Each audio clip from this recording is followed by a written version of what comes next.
si diiran loogu soo dhaweeyay degmo xuduudeedka degmada Togwajaale. wafdigii uu hogaaminayay wasiirka wasaaradda arrimaha dibadda Dr. Saad Cali Shire ilmihii u dambeeyay hawlo shaqo ku joogay dawlad deegaanka Soomaalida Itoobiya halkaasi oo ay kaga hortageen maamulka heer gobol iyo heer degmo iyo dhammaanba shacbi weynaha reer Gabiley waxaana sidoo kale ujeedada safarkoodu ay dabada ku haysay soo deynta wariye Mukhtaar Nuux Ibraahim oo muddo bil ku dhawaada ku xidhnaa magaalada Jigjiga isla markaasina maanta dib xorriyadiisii u helay shacabka qoyska iyo guud ahaanba dadweynaha reer Gabiley ayaa si qiiraysan u soo dhaweeyay wariye Mukhtaar Nuux Ibraahim iyagoo halkaasi ku dhawaaqayay erayo ay ku muujinayaan iyo damaashaadka ay ku soo dhaweynayaan wariye Mukhtaar Nuux Ibraahim mas'uuliyiintii halka ka hadashay dhamaanba hadaladoodii kamid ahaa madaxweynaha sharafta leh reer Togwajaale maamulka iyo bulshadaba aad iyo aad baan idinka mahad celinaynaa sida farxadda leh ee aad ku qaabisheen walaalkiin Mukhtaar oo runtii muddo gaaban idinka maqnaa waa ilaahay mahadi marka hore waxaan u mahadnaqaynaa ilaahay mar labaadka waxaynu u mahadnaqaynaa Mukhtaar dawlad aynu jaarnahay baa gacanta ku haysay dawladdaasu si wanaagsan markii aanu u tagnay ee aanu weydiisanay Mukhtaar in xorriyadiisa loo soo celiyo wax kastoo dembi ay ku haystaanna ay halkaa ay tuuraan oo uu u horeeyo madaxweynaha dawlad deegaanka Soomaalida Itoobiya si wanaagsan oo karaamo leh oo sharaf leh nooga aqbalay alxamdulillaah rabbil caalamiin wasalaatu wasalaamu calaa rasuulillaah waxaan ka soo noqday magaalada Jigjiga oo aan ku sugnayn 2 casho waxaan halkaa kula kulannay madaxweynaha dawlad deegaanka Soomaalida ee Itoobiya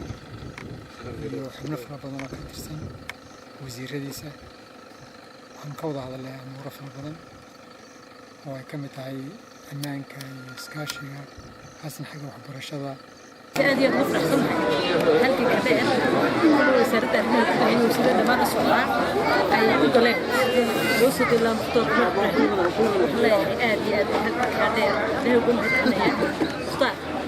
aad baan ugu faraxsanahay inuu maanta xorriyadiisa helo isagoo aad u mahad sheegtay oo xuquuqda dadweynaha aan sheegan aad waxaan ugu mahadcelinayaa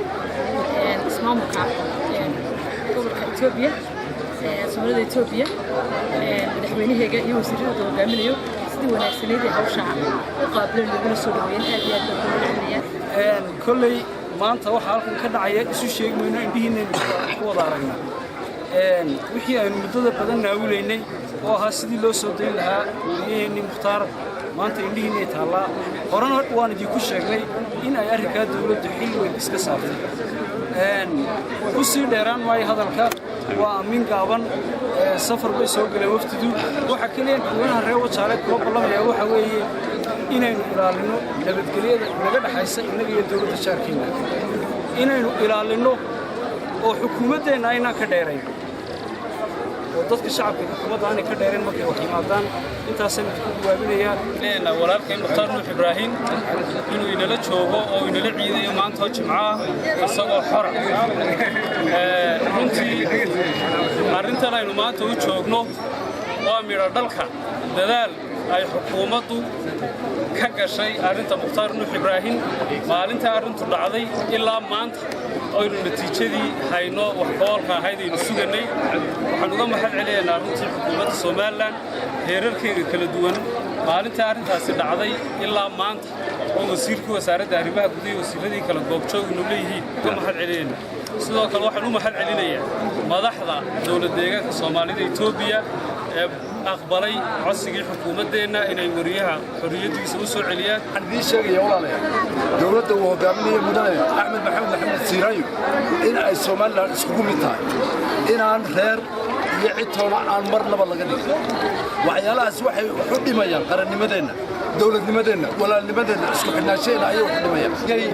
Mukhtaar isagoo oo maanta caafimaad qaba ayuu maanta bartay loo joogo waxaa kaloo u mahad celinayaa ismaamulka dawladda Itoobiya waan leeyahay waa 2 maamul oo walaalo ah waa dal kale in walaalanahay oo inaan marnaba siba u kala maarmi doono Cabdi Cabdilaahi Daahir telefishinka caalamiga ee Somali Channel Togwajaale